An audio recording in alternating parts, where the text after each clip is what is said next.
On Monday, Nandlal held the first installment of public consultations on the draft proposed amendment of the Representation of the People Act. According to the press release, he met with representatives of the Private Sector Commission and the Electoral Reform Group. According to the release, the amendments are merely statutory and not constitutional. The draft proposed amendments to the Representation of the People Act were released by the Ministry of Parliamentary Affairs and Governance in November of last year, inviting recommendations and comments from the public at large. Among the proposed amendments are multi-million-dollar fines and hefty jail times ranging from 5 to 10 years for election-related offenses. So if you're interested in all of this, look it up online and give your suggestions. Officials from the Region 8 RDC made their appearance before the Public Accounts Committee on Monday, where they were asked about the findings of the 2017 Auditor General's report. The Auditor General had found cases of millions of dollars in overpayments being made to contractors. In one case, a mobilization advance of $2.2 million was still to be recovered. In the 2017 report, the regional administration was still to recover overpayments totaling $17.6 million made on contracts from as early as 2011. Despite them owing the state money, these contractors were still allowed to bid for contracts. According to Regional Executive Officer Peter Ramatar, individual contractors have been clearing their debts. However, the REO admitted that the contractors have no formal contractual obligation to repay the overpayment. When the PAC asked whether it would not be better to put the repayment terms in writing, Ramatar agreed. Then he said that he will seek the advice from the Finance Secretary on how to make these repayments contractually binding. The PAC session yesterday also revealed that charges are yet to be laid following the probe into the 2017 school feeding scandal in Region 8. In fact, officials have no update from the police about the investigation. Specifically, they were asked about the investigation into the $52.5 million fraud concerning the Region 8 school feeding program at Cato. Accountant General Jennifer Chapman confirmed that charges have not been laid and recommended that the Permanent Secretary follow up the matter with the police. Yesterday, some 16 persons formally complained to the Housing Ministry about the demolishing of the structures which they claimed to live in at Phase 4 Amelia's Ward, Linden. They spoke with the CEO of the Housing Authority, Sherwin Greaves, at the Regional Housing Office in Linden. According to the Housing Authority, of the 16 informal settlements, only 2 habitable structures existed at the time of the demolition, while the other structures varied from chain link fences to wooden and concrete foundations. However, the CEO has committed to providing alternative housing solutions for all the affected squatters. So we'll keep you updated with how that turns out. Now it's time to tell you about Best Buy's car of the day. Currently on sale is this 2016 Toyota Axio. It comes with Bluetooth, mug rims, new tires, TV, CD, stereo, fog lamps, electronic parking brake, back camera, and much, much more. Buy cash for $3.5 million, or pay as low as $700,000 down with around $68,000 monthly for 5 years, and it's yours. Call or WhatsApp 662-0844 for more info, or visit the showrooms at Lot 171 Peter Street, Queenstown, or Lot 2 Lamar Street, and tell Mega Center for the sweet deal. The chairman of the Guyana Public Service Cooperative Credit Union, Trevor Benn, is refusing to step down following the passage of a no-confidence motion against him less than a week ago. Benn has described his removal as a coup d'etat.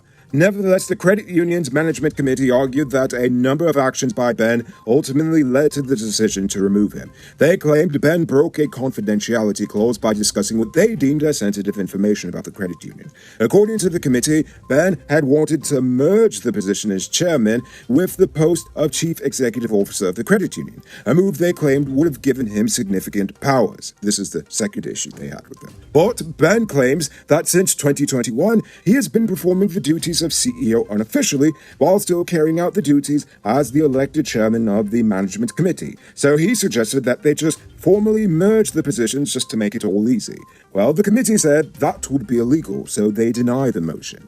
That is when the management committee claims that the relationship between the chairman and the other directors began to slide. So they said, before it gets any worse, let's just vote him out. Meanwhile, the whole committee will meet on Saturday to discuss the way forward. On Monday, 44-year-old Shazi Hussein died in an accident along the Handenfeld public road in Mahika shortly after midnight. According to police, her 22-year-old son, Saif Arjun, was the driver when the accident occurred, whilst Hussein and 2 others were passengers in the vehicle. The vehicle was allegedly speeding when the driver lost control and collided with a utility pole on the northern side of the road. As a result of the collision, the car ended up crashing into a nearby culvert. The injured persons were taken to the hospital by the police. However, Hussein was pronounced dead on arrival by a doctor. The driver and the 16-year-old male passenger are still in the hospital. However, Arjun may also be facing a charge for drunk driving. According to the police, he was above the legal limit during the accident. On Sunday evening, 24-year-old minor Alston Sion was fatally stabbed when he attempted to make peace between his friend and another man in Baltica Region 7. Sion and 4 others were liming at the street corner when the suspect approached one of his friends and began to threaten his life. Sion intervened and warned the suspect to stop, to which the suspect retaliated by whipping out a knife and stabbing Sion once in the chest. Sion was taken to the hospital where he succumbed to the injury. The suspect was arrested and is presently in custody pending charges. For the best crotch in Guyana, wait, that should read, for all size clutch discs and pressure plates for heavy-duty trucks in Guyana. Check out Powered Automotive. Get this and other high-quality truck parts at the lowest prices. Visit them at Lot 1161 EE Eccles or call them on telephone number 697-0171. Save big on truck parts at Powered Automotive, the #1 heavy-duty truck parts store in Guyana. In 2021, a total of 3,691 child abuse cases were reported, an increase of 17.9% compared to 2020. According to the data, 2,345 cases of abuse against girls were reported compared to 1,346 cases of abuse against boys. Child neglect accounted for the majority with 1,529 reports. This was followed by child sexual abuse with 1,128 cases, which means apparently there's 1,100 sickos in this nation. Meanwhile, of the 3,691 reported cases, only 107 matters were successfully prosecuted by police. A letdown, indeed. Now for today's oil update. Refiners in India, the third largest importer of oil in the world, are continuing to look towards Guyana and its neighbor Brazil to secure agreements for the supply of crude oil.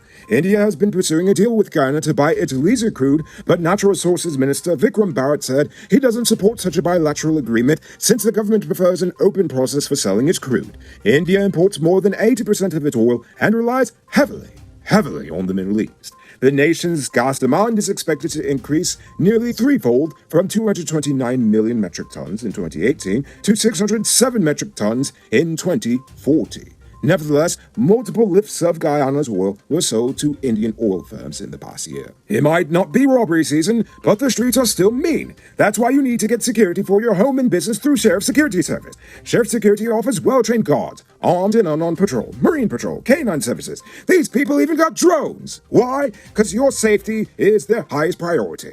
You've seen the rest, now hire the best. Hire Sheriff Security Service today. Now, for our stupid news of the day. You know what I think is stupid? Beating a dead horse. That's why I was disappointed to hear that Norton was still arguing with Jagdi about those mysterious SOPs that APNU has yet to show us. Which is honestly pointless when you consider the fact that because of America's meddling, Guyana hasn't even ever truly had a free and fair election. Honestly, free and fair is just a fancy way of saying Uncle Sam has decided not to invade you this time. Because you made the choice that he approves of. Besides, even if he is right, it's not like the PPP will care. Jagdi will just pull a Janet and toss the SOP into the rubbish bin, like Kobe.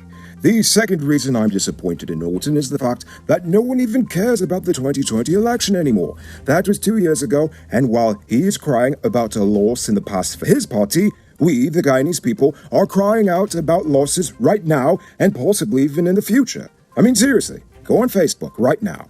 What are people concerned about? Inflation, the oil sector, local content, jobs for Guyanese, housing, crime safety, food security, freedom of speech violations, human rights violations, education, police corruption, corporate corruption, government corruption, corruption in all shapes, forms and sizes, creeds and colors. But I, for the life of me, can't find anyone who lives outside of the little bubble the PNC lives in who still cares about the results of the 2020 elections. So instead of worrying about the last election, Norton needs to be figuring out how to win the next election. But if this is going to be a reflection of his future performance, then I'm sorry, but it's not looking good for the PNC in 2025. Now for our Uncut News Views Poll question of the day. Every day we pose a question about current events in Ghana, the region, the diaspora, and how you feel it relates to us. Yesterday, I asked about the state of public transportation in Guyana. I Am Bantu says, it's high time the government reintroduce safe public transportation. The disrespect and unsafe practices from the minibus community cannot continue. The realist one says, cry Noriko cry. That's what I do when I see the amount of lives lost on our roadways, especially the future, our children. These buses are driven by young egotistical boys who always want to race or show off, inexperienced drivers who are more than likely bought their license. Not to mention all the vulgar atrocities and sex crimes, etc., on our young daughters. I think if you're not 35, you shouldn't even drive public transportation. For me, I would bring back the big buses and trains. Peril Holloway suggests establishing a state-owned bus company along with private-owned bus services would be a good start. You can also have greater accountability in theory with a state-owned service if the state-owned service is also being run properly. They have one over there in Barbados, and generally people consider the state-owned bus services safer. So, maybe that's something we need to consider over here. Mariah Truthseeker says, ban them, period. Meanwhile, Dopamine says, leave it as is. Nah, but on a serious note, ain't cow dung anyone can do about the public transportation in this country. That ship is sail and sink umpteenth times. Remember the dress code that was in effect? Probably still is, it's just not being enforced, just like the ear-popping lawless music at times. Indeed, there are many rules on the books, but almost none of them are enforced. And finally, but on a completely different note, David Passard says, whatever happened to Region 5? We ain't getting nothing here, and yet the PPP is still getting big support. Well, you know what, David? I have a theory about that. Region 5 is to the PPP, as Region 10 is to the coalition. They can count on you for the votes, but that's about it. You ain't getting anything from them. My suggestion is that you stand up and make sure you actually get representation from them. Before we get to tonight's question, you can multiply your cash by selling digital top-up. This is a legit way you can earn as much money at your business or to supplement your current hustle. Become a top-up vendor quick and easy by linking with Cellular Plus. Call them on telephone number 685-3109 for more info. Now for tonight's question. I spoke about some of the concerns I believe Norton should have spoke to Jagdeo about, but what do you think he should have spoke to him about? I want you to think about that question. Tell us in the comments below. If your response is good enough, we just might feature it in our next episode. Anyway, that's all the time we have for tonight, and check us out tomorrow for another. Until then, I'm Rico Bulford saying good night, folks.